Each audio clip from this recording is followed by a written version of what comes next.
let's go into the health, and we'll come to the YouTube stuff a little later. You know, if I look around, I was born and raised in a small town, Machakos. Okay. And I remember when I was growing up, I never used to see a lot of pharmacies.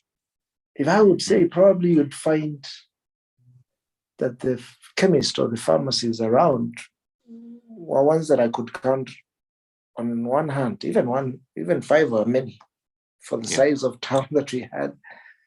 There are not that many.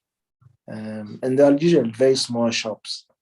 Yeah. But 20, 30 years down the line, I see them literally on every street corner. Yeah. And now they're bright colored. Many of them are 24 hours. Mm-hmm. They now look like supermarkets. Some, have got even aisles. You can, before it used to be just probably manned by one or two people in a single counter. You go in with your prescription. But now it's a whole industry. Now even in Nairobi, you come to Nairobi now, and across the major cities, you now have chains. I see one called Good Life. I see there are a number of them now. They're like supermarkets, man. Chemists are not what we used to see before. So there's that. And so these are things I've seen over time. And I wonder what could explain this trend. The other thing that I have seen is, hospitals have become bigger, and, they're now like hotels, man. You see them, it's a whole industry, man. And it's very pricey. I just had a relative the other day who spent like 5 days in a hospital. And after that, we had to pay a bill of around close to $500,000. It's become so expensive. You see these hospitals before in that little town, we had the big general hospital, a level 5 hospital, and a few other smaller clinics. There are even a lot of family kind of oriented kind of clinics, which I now don't see. So what explains this trend where, hospitals are not that prominent now? You see them in all the towns and cities. Pharmacies have become almost everywhere. Does that mean we're getting more addicted to drugs, or, we are using drugs as a crutch? I even see the other thing I've noticed was there are people who have to travel with drugs. Yeah. And I can imagine some it's because of their age and those kind of things. So just explain to me what these trends mean. You can take a step back and just look at the whole healthcare ecosystem, so-called healthcare. I don't know if it is really healthcare, or is it Sickcare ecosystem. So tell me a little bit about this. So that's a very good question, sir. And I like how you framed that question, because actually it really opened up again my mind to just expand the knowledge about health to people. I want you to understand that I don't know if it's I can't blame it on nature. I will say people have been brainwashed so deep to think that health belongs to the hospital, okay, or that health, you've disappeared.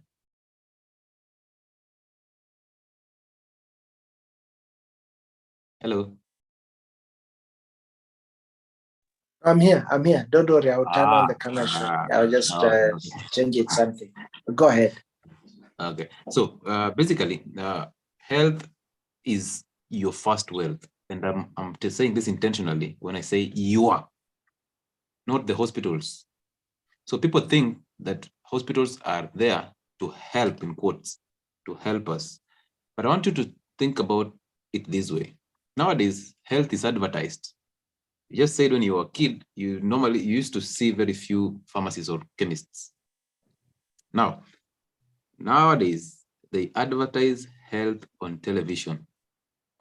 And I want you to understand there is a cycle, bro. Just before I go into that cycle, again, people believe there is a pill for every ill. So if you have a headache, then I have to go for paracetamol. or Sonamoja or those brands. Okay, so the big pharma has capitalized on that mindset to make you a slave to the system. Now, we are advertising health all over. I even saw Maristops trying to advertise abortions and stuff. Oh my And goodness. and if you realized, nobody advertises public hospitals. Why? Because health is not supposed to be advertised. So that is number one. Number two, there's this system that they call the big pharma, basically just the drug industry. If you become very keen, drugs are very costly. And that is a gold mine. That's a gold mine. So most people, actually, pharmacies are supposed to be owned by either a pharmaceutical technologist or a pharmacist. But nowadays, pharmacists have become so weak to an extent that they give out their licenses for cheap money. They just give out their licenses to businessmen because now remember, pharmacists are not as rich as you might think. Same to pharmaceutical technology. So they cannot own big pharmacies. So what do? They lease out their licenses to get some quick cash. Then those who lease these licenses are businessmen. So you'll realize that most pharmacies are owned by businessmen, these tycoons. So they are there for business. They don't care if the drugs will affect you or they will not, or they will help you. They don't care. They care about profits and making money. And that's why even at your doorstep, there is a chemist nowadays. So they want to capture you. They want to capture you intentionally. Because once you see that, and you just, if you had a headache and you never, I remember when we were growing up, you used to have some sorts of headaches, but by the time you reach at the pharmacy, bro, you would have been dead. So basically, you used to survive that headache. You didn't care about drugs. However, drugs have followed our systems of health because we have become relaxed. Once you get a little money, you want to punish yourself, or you want to pay for the poverty that you went through before you get this money. So most people, once you get a job, then you become so irresponsible through diets. Now, interestingly, I talk so much about diets because diets are everything in health. And if you realize, these conditions that are affecting us as Africans, basically, they started after dietary modifications and after we adopted the dietary guidelines from the US, and that was around 1977 or stuff. So before 1977, nobody cared about diabetes because it wasn't that serious. Actually, those people who got diabetes for that time was maybe people from Egypt because they used to consume wheat. But the rest, they did not care because people used to work, people used to do different activities physically, so they were physically fit. And they had, actually, sometimes we used to go to the farm and forget about breakfast until they bring us breakfast at around 11. And that is in the 90s. That is in the 90s. So what about the 70s? So now, these people capitalize on that. I want you to get this. There is a cycle that keeps on rotating and it has enslaved our minds. Okay? That cycle has possibly 3 or 4 things. Number one is the food industry. Number two is agriculture. And number three is the big pharma. So those three. In between, we have the media. I want to give you a good example, like COVID. So COVID swept away people who had immune issues, the diabetics, the hypertensive, the cancer, the HIVs, because they had suppressed immunities. Okay? Now, what brought this diabetes was your poor eating habits. So the food industry, first of all, we start with the agriculture. So they brought you GMOs, they brought you fertilizers, and they told you these are the things that will enhance productivity of food. So they'll make you stable in parts of food. And it's so unfortunate that the government adapted the GMOs and fertilizers. So again, it's all business as usual. So they brought you these fertilizers and herbicides and all these chemicals. Then they brought you the seeds that are GMO. So they tell you, use this, you'll increase your food productivity. We adapted that without thinking twice, because for us, once the government says yes, we go for it. So we adapted that. 7 years down the line, you start experiencing all these problems. Children having cancer, people having erectile dysfunction, and men growing bigger and fat. And you start wondering, what is happening? Now, after you get agriculture, remember the food industry sources raw materials from agriculture. Now, the food industry that has penetrated all our markets includes Nestle, Coca-Cola, and stuff. So they have made sure that they bring you foodstuffs that you cannot do without. And how do they do that? They add in every foodstuff sugar.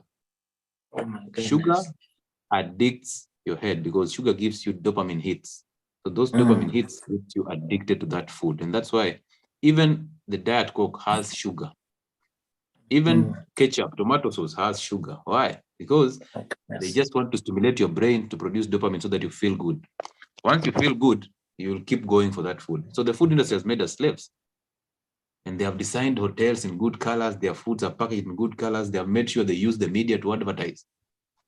The same media that is used to advertise GMO for agriculture. So now after they do that, 7 to 10 years down the line, you might not notice it now. You drink Coca-Cola and you go your way. You eat bad foods, you eat in a restaurant, maybe pizza and stuff, and you go your way. You don't realize you've eaten MSG. You don't realize you've taken in herbicides, which is glyphosate. MSG is what? MSG is a chemical that is put in food in foods like pizza, and that is the chemical that has so much radicals and is the one that is leading on the list of people who have cancer. Oh my goodness. Okay. So be very cautious about that. So that's why I tell people don't eat restaurant foods because you have no control over your kitchen. They already took you as a slave. So you'll do what they want. Now, again, they use seed oils. And you see companies for seed oils are all over. They are refining it and it's a business. And funny enough is when the government just tops up the amount of the price of unga and cooking oil, people will complain because people are already brainwashed to think that because it's a liquid oil, it's very healthy for you. So we moved away from animal fat towards the seed oils and the refined ones for that matter, forgetting that these seed oils were designed to lubricate machines in industries. So when did they find their way to our plates? That's a question for another day. Now, after that, then the media, I told you the media marketed GMO. Now the media is marketing food industry and products of food all over. When you go to the television, you'll see food industry being marketed, sodas and stuff, energy drinks. Now I see there's a product that is soy milk or stuff. It's called, I think, Bite or something. It's being marketed and it's a soy product. So boys will take that because we are addicted to the media and we are emotionally attached to news. Once we see something on television, then we are tempted to buy. Then you buy this vitamin, they tell you it has vitamin D, it has vitamin A, it will boost your manhood. So you go buy it. Then you drink it and 7 years down the line, you realize your manhood is gone and you've been eating healthy. Then what do? The same media will advertise drugs to you. And before they so put you on a pipeline. It's like they're putting you on a pipeline. They feed you a poison, and at the other end, they tell you this poison will be cured by these drugs that we keep. Yeah, you got my point exactly. So basically, that's how I was. I mean, just imagine during COVID times in places like US, and I saw even in places like South Africa. Yeah, I think South Africa people are getting. If you get the vaccine, they give you a voucher to go get a burger and fries. and people didn't question that. The very thing that makes you obese, that suppressed your immune system, that made you more likely to die from COVID, is what they're telling you. Okay, we'll give you the vaccine, but at the end of it all, let's feed you some more poison. Literally, that's what they're telling you. They want you dead. Because that's how they earn their money. They earn money at the little time you're alive. They're sucking everything out of you by keeping you addicted to their drugs. It's a very unwholesome. Weirdly, they will advertise fear to you. They will make you grow fear. Can't we think of it that COVID season? Then just get the screens off. Just get media away. No phones, no internet, no television. Do you think it will still be as scary as it was? No, it wasn't. I mean, I always tell people, look at Tanzania. Is it that the air in Tanzania is different from the air in Kenya? And this is a respiratory virus, which means it spreads all over. Exactly. So people in Tanzania, we actually expected COVID to sweep down Tanzanians, but did it? Did it didn't. Nothing. Then Nothing. we They ended up didn't losing die. Magufuli. We'll leave that for another discussion. It's above Yeah. our pay grade, but yeah, True. his death is definitely suspicious.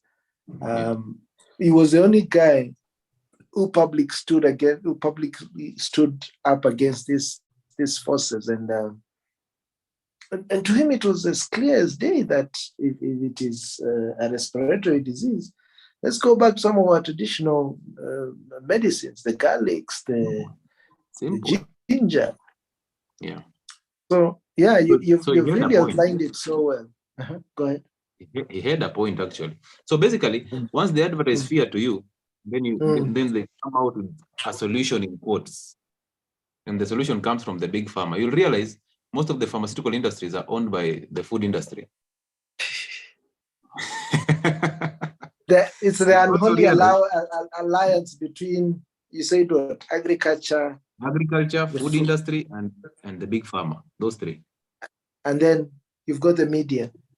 Yes, the media comes in to advertise GMO, to advertise food, to advertise fear, then to advertise the drugs. Then you fall prey And of then those I guess they vaccines. co-opt their politicians to be their salesmen, and Bro, possibly some of these people we are calling influencers or celebrities yes. are also there as part of that mix.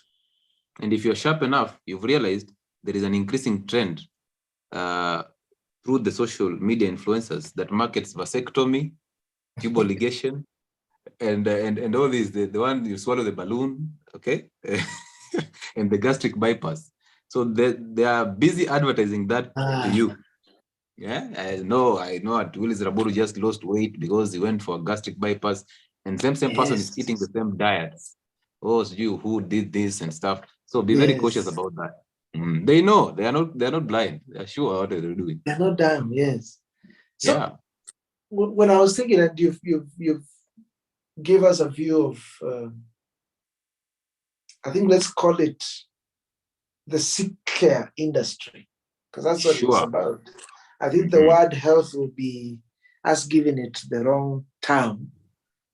Yeah. They're just making you sick and then just maintaining you in your sickness with maybe some brief moments of happiness to ensure you're, because it feels also like they want to put us on some kind of a subscriber. I come from the tech sector. Yeah. With now the transition to the cloud, the way we are consuming software is different from the way it used to be a while back. Yeah. Before, you used to buy a piece of software and they give you a license key. Yeah. And you essentially own that software perpetually. This model, I feel it was really created by Microsoft or Bill Gates, which many other software providers adopted. The idea was we only license you to use our software, and that's how they earn their money. So what they have done now is, so instead of you owning that software perpetually, they'll tell you, okay, let's do this. You pay as you use. So on a day-to-day, they have packaged it on a per user per month kind of a model. So you pay for that on a monthly basis. When you decide not to use it, you can stop paying for it. So they're saying that's better. And then even what they're saying is with that, we'll ensure the software is always up to date. So you're using the latest version.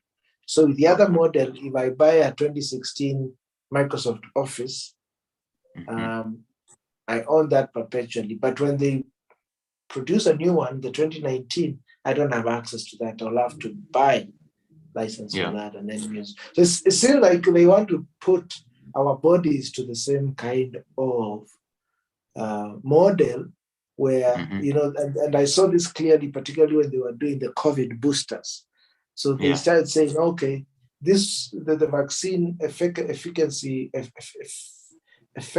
rate or ability to be powerful will still remain for up to about 6 months. So after every 6 months or 12 months, get another boost. So it's like every time you need to get. Actually, there was even a friend Mhm. from the US, somebody that we met through Twitter. He sent out a message, I think, on his Twitter saying, my local pharmacy has just sent me a message telling me Mhm. apparently there's a flu outbreak in your area. Please remember to go get your flu shot. Damn.